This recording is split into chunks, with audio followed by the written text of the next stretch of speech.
Hello everyone and welcome back to our channel, The Xanadu Chronicles. My name is Frank and today I'm going to be doing an update video for you. Now this update is as it pertains to our exterior landscaping. We've got some plans for this new year. Actually Jim's got some plans for some changes that we want to make and additions we want to put into our yard. And what I'm going to do is I'll walk you through and show you some of the things that we've already done, what we're planning to do, and then hopefully also give you a couple good tips that you can put in your back pocket, so when it's time for you to get started on your gardening, you'll have that to work with. Now, as most of you know who've been watching our channel and follow us, we live in sunny Florida, so all year long we can do our landscaping and make some changes. So this is just one of those times where it's really beautiful, really nice, it's not super hot, and it's the perfect time to make changes. So that's what we're going to do. But for this to work, I got to get behind the camera so I can walk you around. All right, so let's get this started. Okay folks, as you can see, we are in my backyard lanai area. For those of you who've been watching, you'll know we're in my backyard lanai area, right by the pool. And this is the first major change that we've made. Now, what you see here is called a white bird of paradise, and it can grow up to 20 feet or so. And we've seen some really tall ones in the area because this is the tropics, this is where it grows best. But this little cutie replaces what once was a very mature areca palm, which is what this lovely thing is here. This is an areca palm. So that, imagine having something like that in the corner here, but taller. So we had more, it had more of a tree-like structure because when it grows up, it looks more like a traditional palm, and full. It was lush and full and gorgeous, but unfortunately, it caught a fungus, and we found out, did some research, or Jim found out and did some research that it is a particularly contagious fungus, and even though the plant looked great, we knew that if we kept it in there, we would risk infecting some of our other areca palms, which we have several on the property here in the back, and we did not want to risk that. So we had to make a choice, and we wanted to put something in here because you can't put another areca palm in because some of the microbes could still be in the soil. Even though we did a huge dig out, we had people come in and dig out a ginormous, the stump was, like I said, huge because it was a mature plant.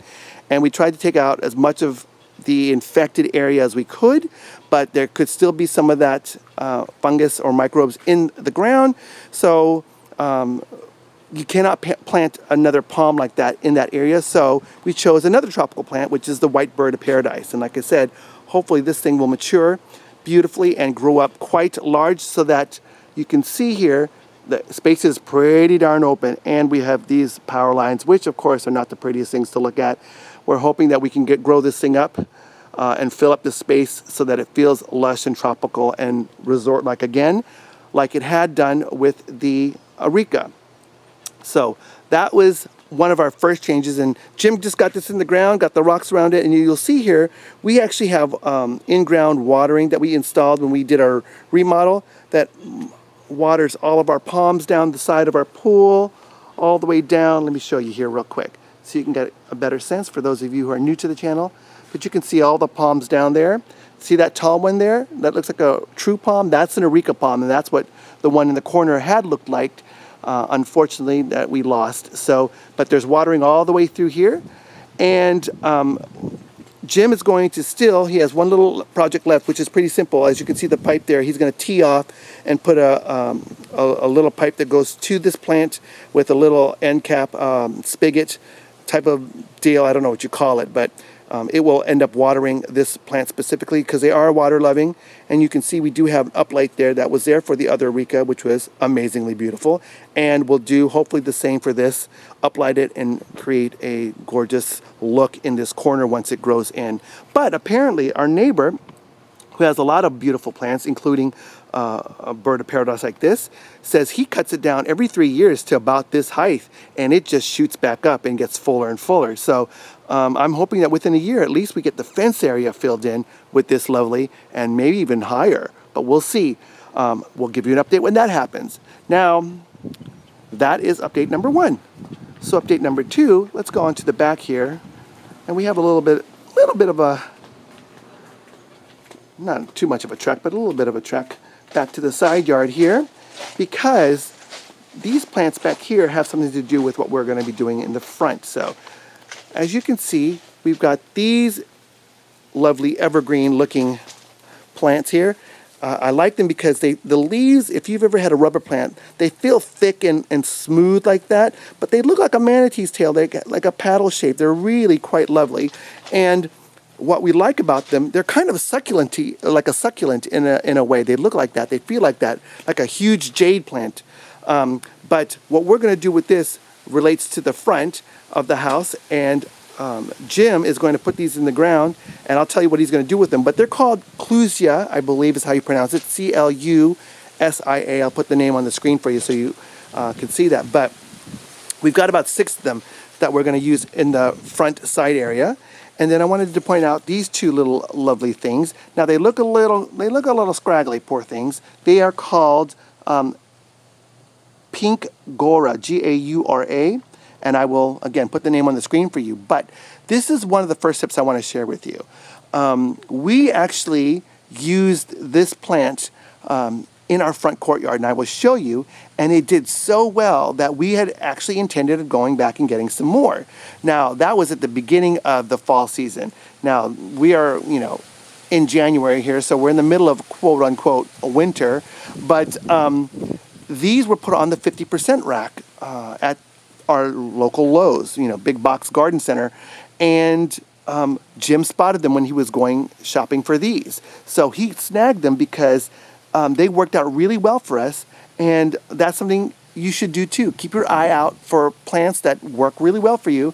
And at the end of what would typically be their season, even though they're perennial, take a look at their 50% racks to see if they might have any of the plants that you like to use or have used or are successful in your yard, and pick them up for a steal. So we got these 2 because they were the only 2 there, and we'll be putting that in our yard. And that leads us to tip number 2, which, as you can see, although this might look like a little bit of a mess back here, we've got all those black pots that you typically buy your plants in, and you'll see that we have the tags on them. Whoop, our neighbor's mowing the yard, so I'm going to have to speak a little louder here. But this is where tip number 2 comes into play. So when we buy these, most people don't realize that most big box garden centers like at Lowe's or even independent garden centers have guarantees on their perennials, which mean they come back every year. The plants come back every year. They have a guarantee on their perennials, trees, and shrubs. And so typically they're a year's worth, meaning that if the plant does not survive a full year, you can bring the plant back with the receipt and either get a refund or exchange it for something else. And we've done that quite a number of times because, again, down here, even though something might say full sun, you put it in the full sun and it fries. And that's happened more than once for Jim and I, and it's just a game here of trying to see where we can figure out or where we can place plants so that they survive and they thrive. And so we've had to modify our berm several times to get it right, and we've got a good foundation growing now, so hopefully we'll just keep adding to it and it'll get better and better. But it took a lot of experimentation, and like I said, that's where tip number 2 comes into play, and that is save these black pots. And if you can, if you buy multiples, save one of the multiple tags here with all the information of the plant in your own personal files inside so they don't get destroyed, and you'll have a good reference as to how to what the plant is, how to take care of it, etc., etc. But I leave the rest of them on the pots because when it comes time to returning, along with the receipt, you have, you might have a fried plant in there, but if you have the pot with the tag on it, it's got all the information. It's got the price, it's got the UPC, and it's got the name of the plant showing that it is indeed a perennial. So that just makes the return process easier. It's hard to argue when you've got all the information for them to access and no questions. Typically, like I said, it's a smooth return with the receipt and the plant or the dead plant or whatever it might be, the fried plant in the pot along with the tag. Easy peasy, pumpkin squeezy, you're done. So that is tip number 2. I hope 2 and 3 actually. Keep the pots with the tab and keep one of the tabs in your private file so that you have a reference of your garden plants. Okay, so let's head out to the front courtyard, and then I'll walk you through what we've done there, as well as what we're planning to do in our front side yard. Okay, folks, here I am in our front courtyard, which is just, of course, right outside of our front door. So if you haven't seen our walkthrough videos of our exterior and interior, I would highly recommend that you go back and take a look at that, because you'll get to see what this kind of looked like beforehand. So let me show you a couple things that we're planning to do here. Now, it might be tough to see, but these two little plants in the pots here, I'm going to do a close-up. I don't know what the name is because my mom actually gave these to me, but they're spotted. They're really, really quite pretty. It looks like a little leopard or lizard skin. But my mom's got a pot of these, and it's just huge. It's beautiful, beautiful, beautiful plant. And so she gave me a couple cuttings because I told her I liked them. And as you can see here, you'll see a little spider plant, you know, what we typically know as a spider plant, which most people grow indoors, but here in Florida, it grows amazingly well outside, of course. It's a tropical plant. And so I put one in to get started, and hopefully that will start to really blossom out. It's doing really well. Actually, it was much smaller than this. So it is doing well. I did lose one. I don't know why, but it died. But this one's doing well. And these here I've got from my mom, like I said, and I've got them back here in the shade because that's kind of the area that she has her pot growing in, and it was doing well. And these are doing well as well. I know you don't know what it might look like. I'll see if I can get a picture of it. But these we plan to put in this area as well, because they stay low to the ground, but the pattern on the plant is so gorgeous, and I want something in this area that kind of adds a little bit of greenery back here. This beautiful statue of, it's a food dog. We've got a matching one on the other side, of course. You get them in pairs, right? We have a plan for that. I'm not going to tell you exactly what we're going to be doing, but this will have a little bit more prominence once we finish the project. But I wanted to have a little bit more of a carpet of this spotted, leopardy looking plant that's very reminiscent of the spider plant, which is striped. So we'll have striped and spotted back here, which I think will be a nice textural look. Plus, it's just, I love the green. So now, as I walk up the side, I'll show you this side real quick here, because our birds of paradise are blooming, and these ferns here, self-planted. They've been growing so amazingly well. We didn't put them in. They somehow came into the yard and have added so much to it that we decided we're going to keep that. But what I wanted to point out is, remember that pink Gora plant in the side yard, the scraggly one? Well, here it is here. And this plant, actually we put in place because we had another plant here that wasn't doing so well.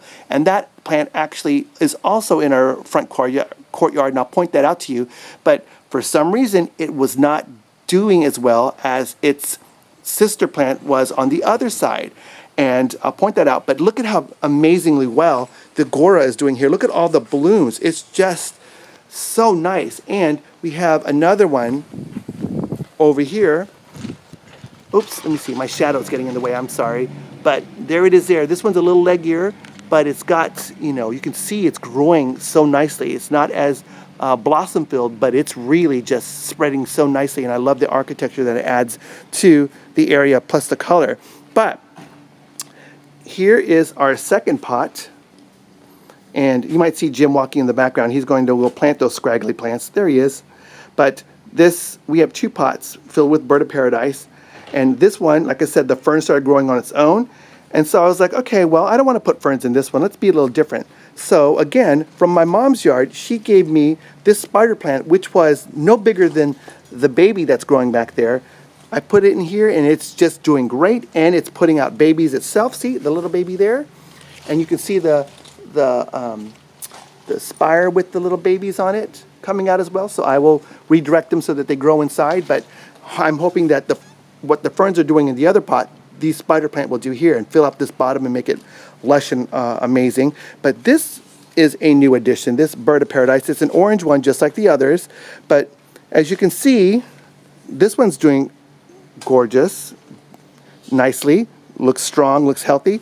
But its little twin sister or twin brother that was here, we don't know why, but it just died out. So it just got worse and worse. So we dug it up and we had to replace it with this one, which fills in the space nicely. And hopefully this one will stay healthy and start to grow and fill up the pot as well. So we had a little unfortunate loss there, but you know, it is what it is. Now, this plant, we had other plants in these two spots. And again, it was one of those things. We followed the directions. We put in a different plant that we thought would work out nicely here, and they just withered and died. So we brought them back to Lowe's where we bought them, and we put these puppies in. Now these are going to grow up a little bit taller, and we're going to try to shape it a little bit so it's a little bit more rounded. We don't want it to be super scraggly, but they will, come the spring, have, I believe, a yellow flower. So we'll have a little bit more color back here. But even with the chartreusey green foliage as it is, gorgeous. Just gorgeous. And again, as you can see, we kind of have that theme going with our flowers. A lot of pinks. The leafier plants have chartreuse, you know, all shades of green. Dark green, chartreuse green, yellow green, really dark, almost a blackish green. But colorful flowers with the bird of paradise and the orange. And of course, our Xanadu philodendrons are doing just stunningly well, as are our asparagus fern. But this here is agapanthus. So lily of the Nile is another name for it. And it's, you can see the foliage is dark green, it's lovely, and it's going to shoot up huge spires of powder puffy purple flowers and purpley pink flowers, and or white. We're not sure yet. I believe we got the purple one, but who knows? Sometimes it gets mixed up and you get the white one or a different color, but I don't care as long as we get those flowers. But this plant was, as you can see, it's in amazing shape. It is healthy as healthy can be. Well, that puppy was over here where the Gora was, this one. And it just, I don't know, it just was not doing well. It just was turning yellow, and it was on the verge of dying, basically. And so we took it out of here, put it by its sister over there, and now it's just doing gorgeous, doing well. And we have another lily here that just started blooming this past year, and as you can see, it is just loving its corner. So that's where we stand here in the courtyard. Now I'm going to walk over to the side front yard because that's where we have a major project planned. But I wanted to give you a scan of our berm because even though we're in January in the middle of winter, our hibiscus is doing well. Jim's going to be trimming that down soon, but they are looking gorgeous. I'm using gorgeous a lot. They're looking, I don't know what else to say because they're just so lovely. But the blooms are coming out.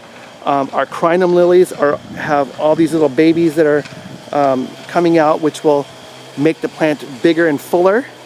And one of the newer additions is this daisy-like plant here. It's a ground cover, and one of the things that we like to do is when we walk around our neighborhoods, so, you know, there's a lot of landscaping that happens down here in Florida, and sometimes people are digging things out and putting on the side to be picked up by the, what's it called? You know, the lawn care, not the lawn care, but the not lawn removal, oh my God, the natural debris that you pick up from yard work.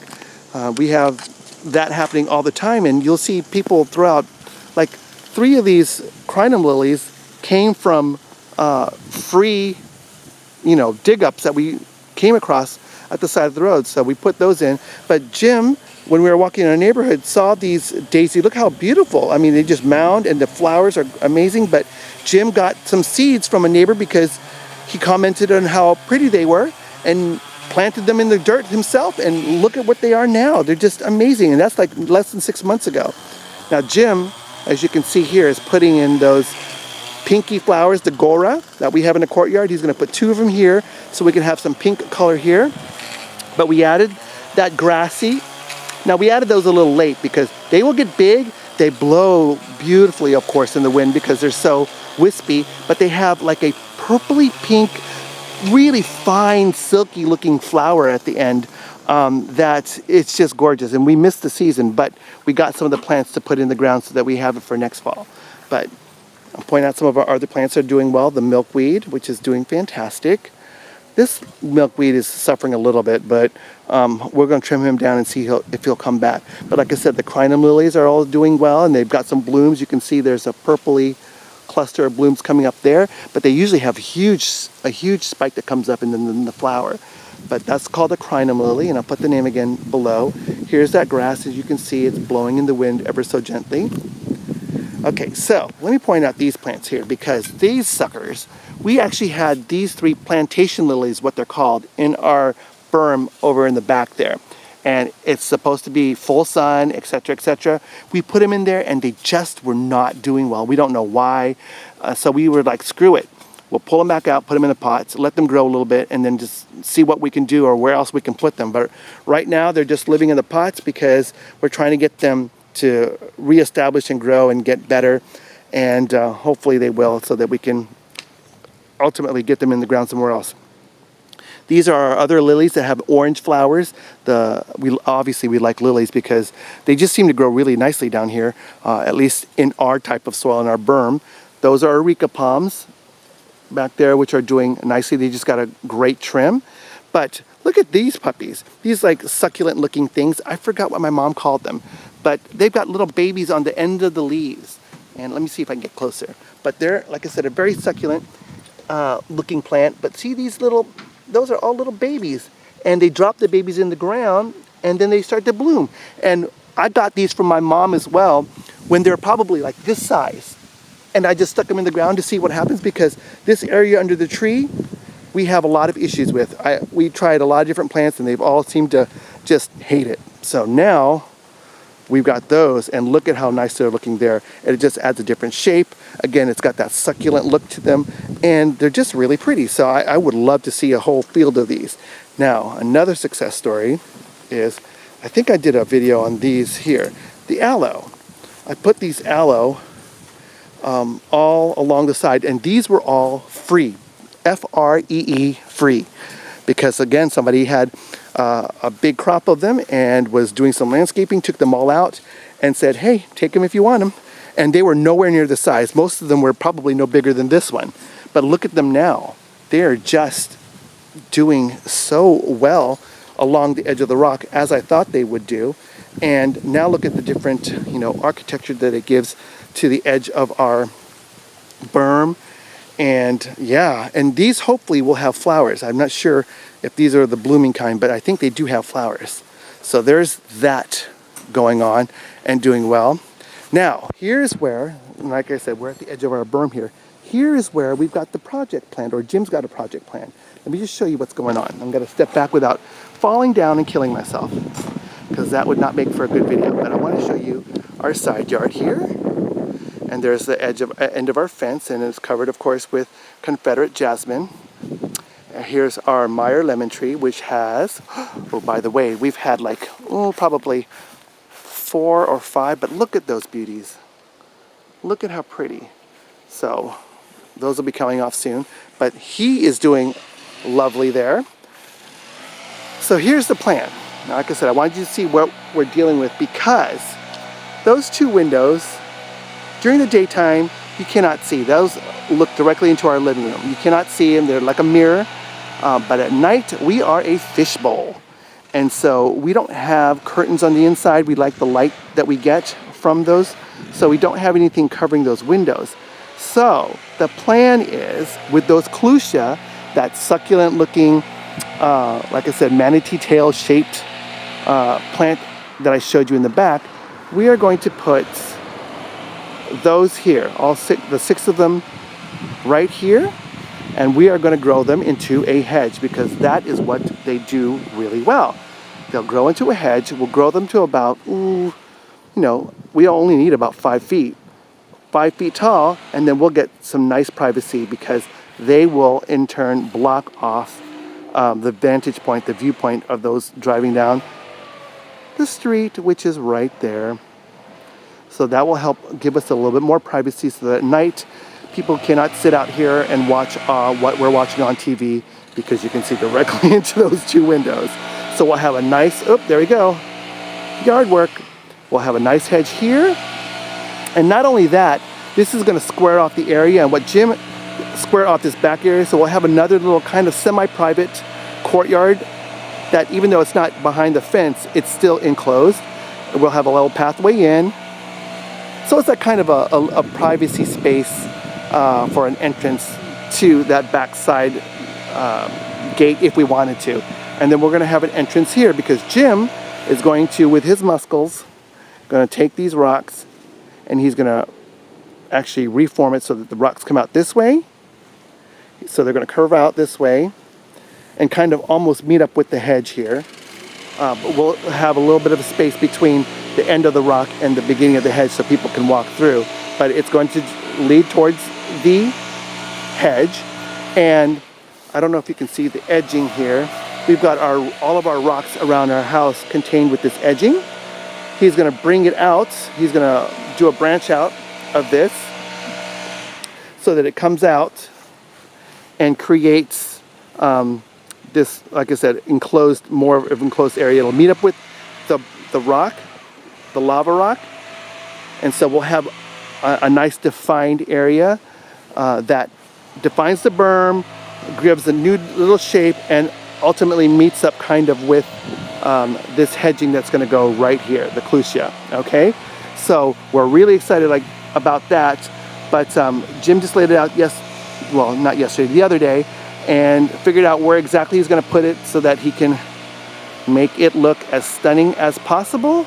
So take a look at it now, because soon we're going to have, like I said, the clusia here, and the rockery is going to change slightly, and we'll have that edging come down, and we'll have a little bit more of a semi-private courtyard area and the privacy that we need with the hedge for the windows, and the world will be a beautiful place. So that's the big plan.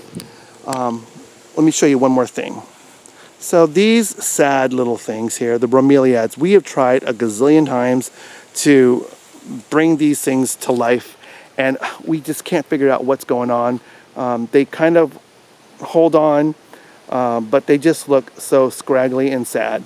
And even though they're giving off little babies, like you can see there, baby there, and there's an offshoot baby there, they're just not, I don't know, they're just not doing well. So we're going to dig those puppies up, put them in a pot, and see if we can get them to restore themselves and get a little bit fuller, a little stronger, and then decide how we want to deal with it. And then that means we'll have to figure out what we're going to put here, because again, under this lovely poinciana tree, we have some issues of our own in terms of what can go underneath it and do well. But apparently these are doing well, the aloe are doing well, so maybe something along the succulent family again might be an option to put in this space.